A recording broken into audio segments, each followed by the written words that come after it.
Hello everybody, good morning, good evening, good afternoon. Today what we're doing is I'm showing you guys quickly and efficiently how to build something on Beam and understand how it works. So our first main point we need to understand is that the cars on BeamNG work like they would in real life. So for example, if you want a certain type of wheel, you have to know in the game if it's a 4 lug nut wheel, 5 lug nut wheel.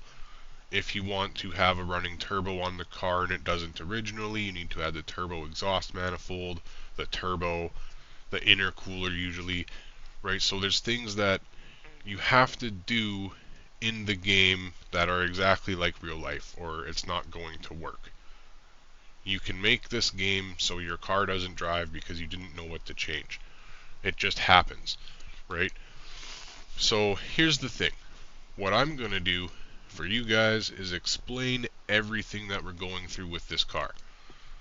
So this is going to be a front wheel drive car. So that's going to mean I need my engine, I need my transmission, I need my front differential, which you have options of being open, which means more power will usually get transferred to one wheel. For example, one wheeler peelers, that's open diff transmission stuff.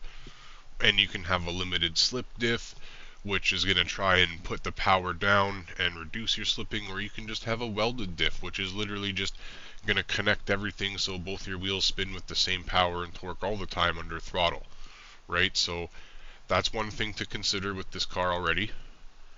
But let's go ahead and put some suspension on it. And it's important when you're putting on suspension parts to understand what they're going to do to the car, right? So for example, a front sway bar is going to stop the body roll on your car when you're going left to right. It will reduce the body roll on the car, and if you put a race one on, you will have an adjustability. And if you don't know what the part is, all you do is hover down and up on the part like that, and you can see what the sway bar is. You could imagine that being connected like that. If it was super stiff, that the car would have less ability to wobble back and forth. You can look at what this part is in real life by Googling it and find out that it's doing exactly what I'm telling you that it's doing, and that's how you know how to operate it on the game. Same thing with things like front struts, right? So if you put race front coilovers on, you're going to have a stiffer, more planted platform than you would, say, if you put the rally front coilovers on. The rally coilovers will raise the car a bit, give you more suspension travel, because it's assumed that you're putting the rally on to be off-road, or a mix, or whatever it might be, right? So for this car, I'm just going to be putting on sport front struts as an entry-level thing that I don't have to adjust anything on. And the sway bar in the front will be the same. And here's where I am going to change something, because I want to put on different wheels for this car. I am going to go ahead and go to the front wheel hubs and switch to a 5 lug front hub. This is going to give me slightly bigger and wider options, which is what I want for this car. And I think we'll go with just a humble, really stock, mildly upgraded 14 by 7.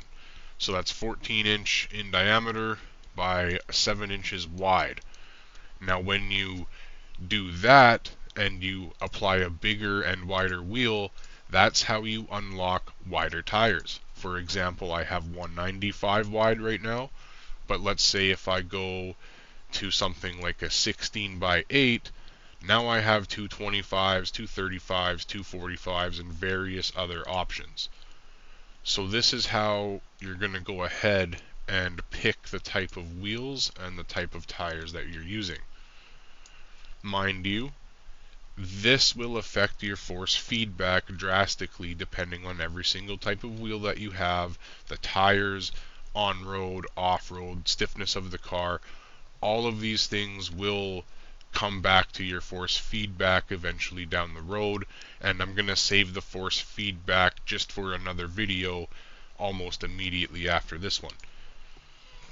So let's go ahead and just put these tires on the front, and we're going to go ahead and quickly do the same thing in the back and just put all the sport stuff on and switch to the 5-lug wheels again, and go to the wheels and put on the same 14x7 basket weave rear wheels gold. Okay.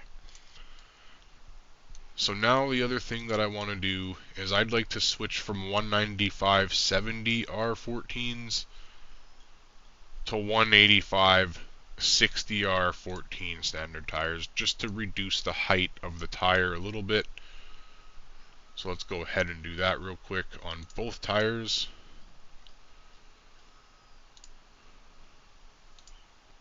Standard.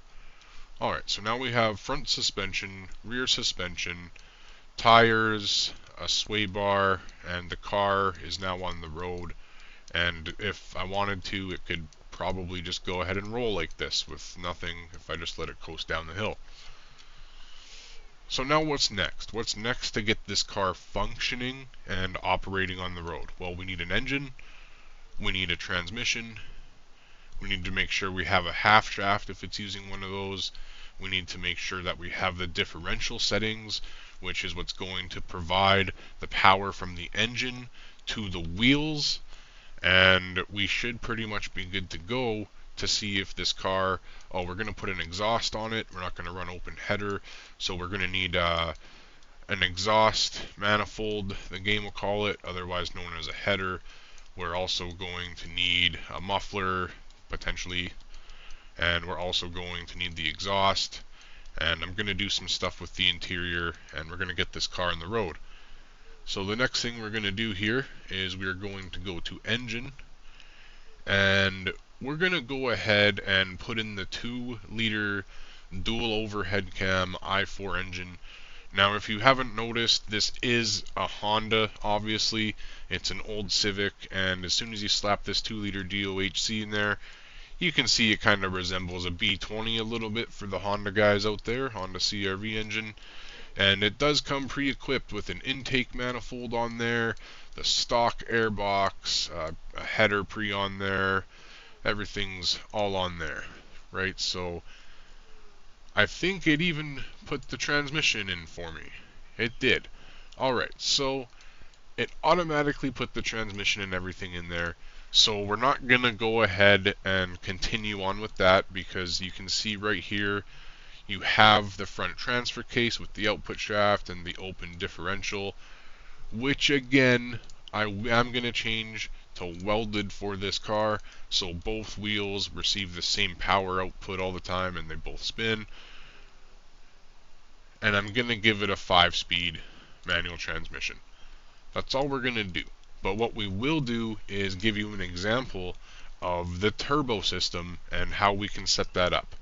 Alright, mind you, if I put a turbo on this car, my engine isn't going to be able to handle that. A lot of times people put turbo on the car, they start doing things with the engine and giving it more power, and then they can't drive it because it's blowing up. You have to change the engine long block, the engine mounts, and if you have other options, if you're using any mods and stuff, you have to change the things that will keep the engine cool. You have to change the things that will stop the engine components from breaking, and you have to make sure the car can handle that power. So let's go ahead and do that now. I'm going to be putting a turbo on this car and running boost, and we're going to hope it doesn't blow up. So what I'd like to do here is I'm going to put a race oil pan on. I'm going to take my engine mounts and make them ultra heavy duty. I'm going to take my stock long block and make it an ultra heavy duty long block, which should just not explode. And I'm going to go here and change my intake and exhaust to a stage 1 turbocharger, right? And now I'd like to change my intake pipe to, let's say, a headlight intake pipe, right? Now I should have an intake at my headlight, you see that? So now we're getting somewhere, exhaust down pipe. Let's just do a hood exit, why not, right? Boom, hood exit exhaust, turbo on the car. air intake in the light there, B20 engine, no exhaust. Oh, sorry, exhaust is in the hood. Alright, so now what do we have here? We want to change the ECU to an adjustable race ECU.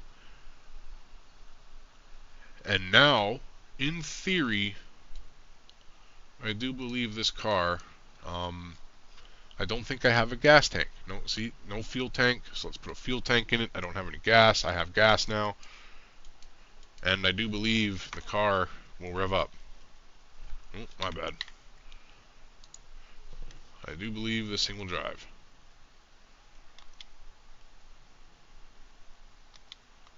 So there we go. We have a vehicle that's ready to go.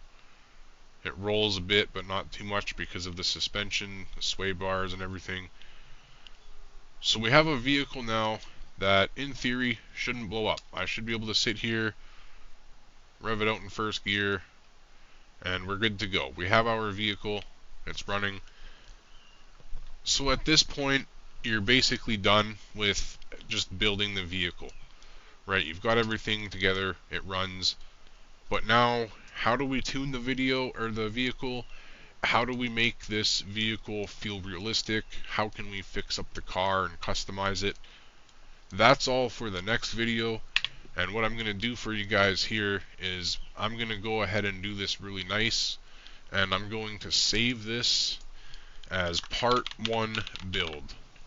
And for the next video, I'm actually going to load up this car. And we're going to go through about 2 or 3, maybe 4 videos together. And you're going to watch this car go from what it was to how it is now, being drivable, to being fully fixed up, and then being turned into a realistic feeling front-wheel drive turboed Honda, which I have experience driving. I am a Honda guy. I've had tons of Hondas in my life.